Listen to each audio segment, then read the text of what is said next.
Olá, por aqui Joel. Hoje nós vamos conversar sobre quem é a Bíblia. A Bíblia ela não contém a palavra de Deus, é bem isso, não contém, a Bíblia é a palavra de Deus, ela é a palavra de Deus na sua totalidade.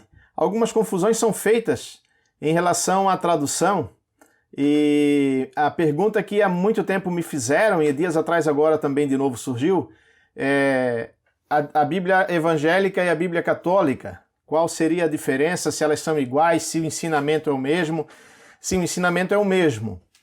Contudo, a Bíblia católica ela possui 7 livros a mais, que a gente chama de apócrifos, e eles são escritos da língua grega, enquanto que os evangélicos optaram em utilizar a tradução do Antigo Testamento só da língua hebraica, e o Novo Testamento, então, claro, o grego, porque nessa época dos evangelhos e das cartas, a língua que se falava era grego e a escrita foi grega, os católicos eles optaram em fazer toda a tradução do grego. Então, 7 livros em um determinado período antes do nascimento de Jesus, eles foram escritos, livros da história do povo e outras situações a mais que foram escritas. Eles não trazem nenhum empecilho para a leitura, mas eles também não trazem nada de novo e de um acréscimo para aquilo que está dito no Antigo Testamento em hebraico e nessa tradução da Bíblia evangélica. Então, o Novo Testamento possui 27 livros, tanto para católicos como para evangélicos.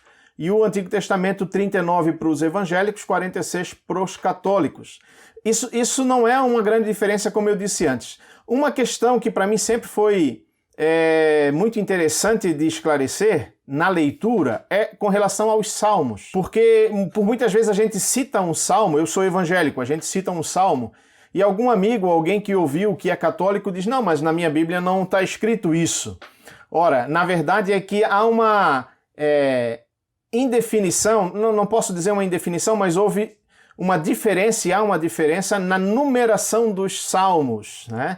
Então aquilo que no salmo, aquilo que na Bíblia evangélica vai estar num salmo, como por exemplo o Salmo 118, 105, ou melhor, 119, 105, lâmpada para os meus pés é a tua palavra e luz para os meus caminhos, na Bíblia católica vai estar no Salmo 118, 105. Então essa eu sempre vejo como uma dificuldade, a gente precisa deixar claro, porque as pessoas de repente vão dar uma olhada num versículo que se mandou para um amigo, ou uma citação de um versículo de um salmo para alguém, e ela vai dizer, ah não, tá vendo? Ó, a Bíblia dele é diferente da minha, porque não está escrita a mesma coisa. Mas é uma questão de numeração que na verdade nos originais não havia. Então é uma numeração que não muda o sentido em forma alguma, porque o escrito é o mesmo. Aqui no Salmo 119 que eu citei, deu bem certinho, Salmo 119 e 118. 105 versículo, 105 versículo.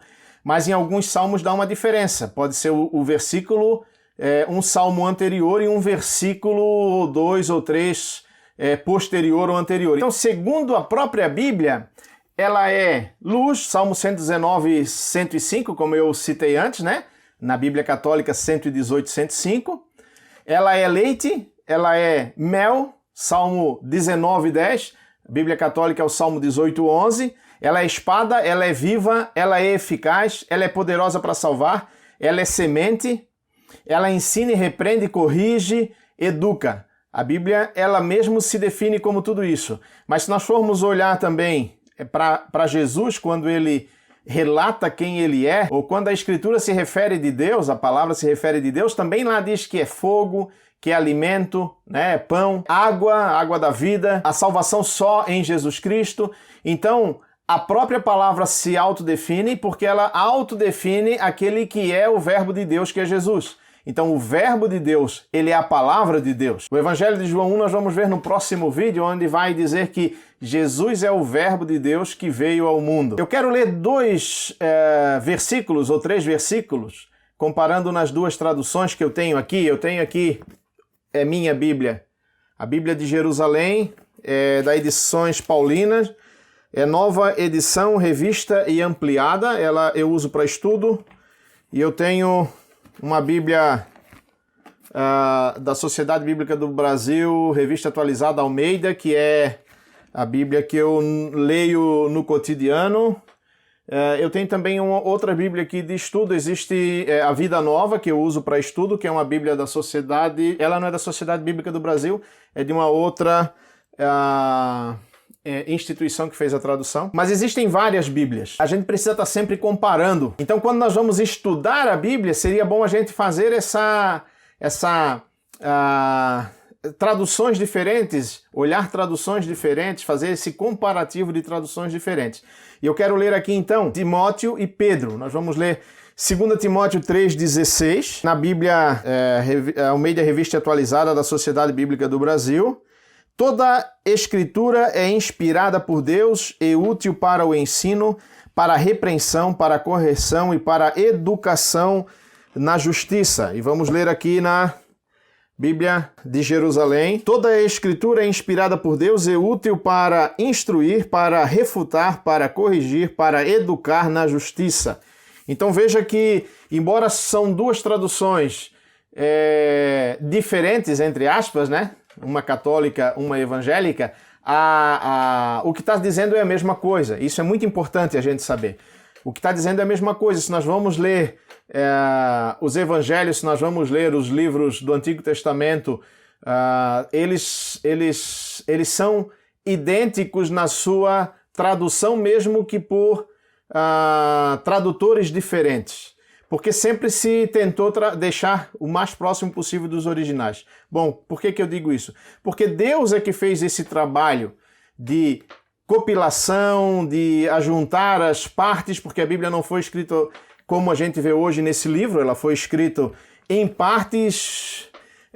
Por 2000 anos o Antigo Testamento foi escrito, basicamente a história de 2000 anos. Aquilo que a gente tem do Novo Testamento é em torno de 200 anos para ficar mais ou menos nesse formato. Deus fez todo esse processo de juntar isso a partir de pessoas para ter aquilo que Ele queria que nós tivéssemos de palavra dEle, para que a gente pudesse ser instruído por Ele. E isso é muito importante a gente saber. Essa é base de fé, de que a Bíblia me é suficiente para conhecimento de Deus, para conhecimento de mim mesmo e para saber o caminho da salvação. Isso eu preciso ter no coração e na mente bem firme. Isso é base de fé. Bom, o outro versículo ele está em 2 Pedro 1, o 20 e o 21. Sabendo primeiramente isto, que nenhuma profecia da Escritura provém de particular elucidação, porque nunca jamais qualquer profecia foi dada por vontade humana, entretanto homens santos falaram da parte de Deus, movidos pelo Espírito Santo. Ainda a tradução Nova Jerusalém. Antes de mais nada, sabei isto, que nenhuma profecia da Escritura resulta de interpretação particular, pois que a profecia jamais veio por vontade humana, mas os homens impelidos pelo Espírito Santo falaram da parte de Deus. Até para o entendimento, essa tradução da Bíblia de Jerusalém, ela deixa um pouquinho mais lúcido de que não é interpretação humana, não é homem que escreveu, mas foi Deus que escreveu a partir do homem a sua palavra, aquilo que ele queria que fosse escrito. E ainda o versículo de 2 Timóteo 3,16, toda a escritura é inspirada por Deus, a primeira parte do versículo, ela vem do grego, que quer dizer Deus soprou ao homem, soprada por Deus, fruto da respiração de Deus. Então Deus soprou a palavra para o homem e ele foi escrevendo aquilo que Deus foi soprando. Então a profecia, a palavra de Deus, ela é profética nesse sentido, em todo o seu contexto, porque ela é soprada por Deus para que a gente saiba aquilo que Deus queria que a gente soubesse. Então essa tradução poderia ter ficado assim: toda a escritura foi soprada por Deus.